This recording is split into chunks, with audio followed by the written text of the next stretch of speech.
আসসালামু আলাইকুম দর্শক, একটি খুশির সংবাদ নিয়ে আসছে আজকে আপনাদের কাছে।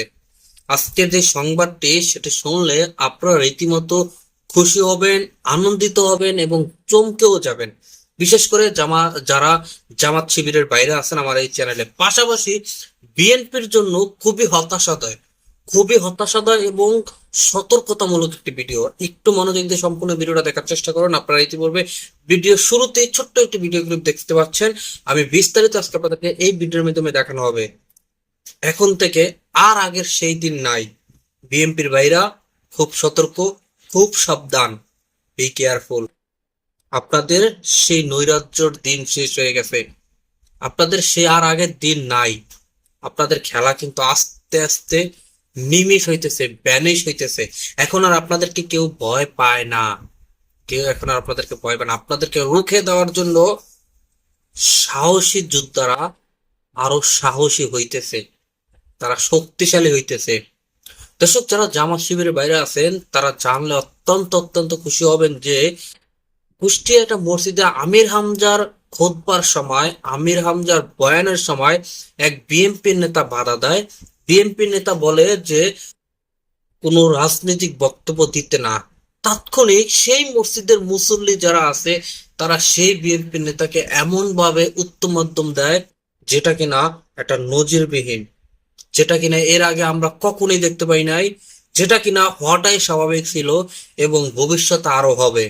সুতরাং যারা বিএনপির বাইরে আছেন তারা খুব সতর্ক, খুব সাবধান। তো দর্শক, চলুন আমরা ছোট্ট একটি ভিডিও ক্লিপের মাধ্যমে বিস্তারিত জেনে আসি যে আসলে সেখানে কি হয়েছে, কেন বিএনপির নেতাকে উত্তম মাধ্যম দিল মসজিদের ভিতরেই। তো চলুন আমরা ছোট্ট একটা ভিডিও ক্লিপের মাধ্যমে বিস্তারিত ঘটনাটা একটু দেখে আসি।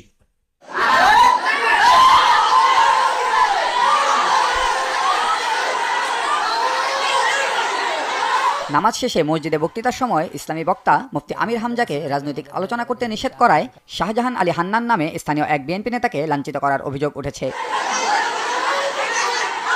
গতকাল শনিবার বিকেলে সদর উপজেলার বটতৈল ইউনিয়নের বরিয়া জামে মসজিদে এই ঘটনা ঘটে। এই ঘটনার একটি ভিডিও ক্লিপ সামাজিক যোগাযোগ মাধ্যম ফেসবুকে ছড়িয়ে পড়েছে। শাহজাহান আলী হান্নান বটতৈল ইউনিয়ন বিএনপির সভাপতি, এছাড়া বরিয়া জামে মসজিদের সভাপতিও তিনি। দর্শক, আপনারা এখানে সম্পূর্ণ ভিডিওটি দেখতে পাচ্ছেন যে মসজিদের ভিতরে কিভাবে একজন বিএনপি নেতাকে গণদোলাই দেওয়া হয়েছে। ঠিক এভাবেই যেখানে জামাত ইসলামকে এবং ইসলামকে বাধা দিবে সেখানেই তাদেরকে প্রতিহত করা হবে। সামনের এমন দিন আসতেছে তারা মুখ খুলে কথা বলতে পারবে না যদি আমরা ঐক্যবদ্ধ থাকতে পারি, যদি আমরা সৎ সাহস নিয়ে প্রতিহত করতে পারি। সামনে সেই দিন আসতেছে। আজকে পুরো দেশটার ভিতরে একটা অরাজকতা সৃষ্টি করছে এই বিএনপি, এই ছাত্র দল। চাঁদাবাজি থেকে শুরু করে এমন কোনো অপকর্ম নাই যেটাতে তারা জড়িত না। যে অপকর্মগুলো আগে আওয়ামী লীগ করে আসছে, সেম সেই অপকর্মগুলো আজকে এই ছাত্র এই বিএনপি তারা করতেছে। আগে আওয়ামী লীগ যেভাবে ওয়াজ মাহফিলে বাধা দিত, যেভাবে মসজিদের ইমামকে অপমান লাঞ্ছিত করত, ঠিক সেইভাবে করা শুরু করছে এই বিএনপি। তো এভাবেই তাদেরকে প্রতিহত করতে হবে, এভাবেই তাদেরকে রুখে দিতে হবে। তারা যে কোনোভাবেই আমাদের আলেমদের সামনে মাথা উঁচু করে কথা বলতে না পারে, তাদেরকে এভাবে উচিত শিক্ষা দিতে হবে প্রত্যেকটা জায়গায় জায়গায়। তারা কোনোভাবেই যে আলেমদের সামনে বেয়াদবিমূলক কথা বলতে না পারে।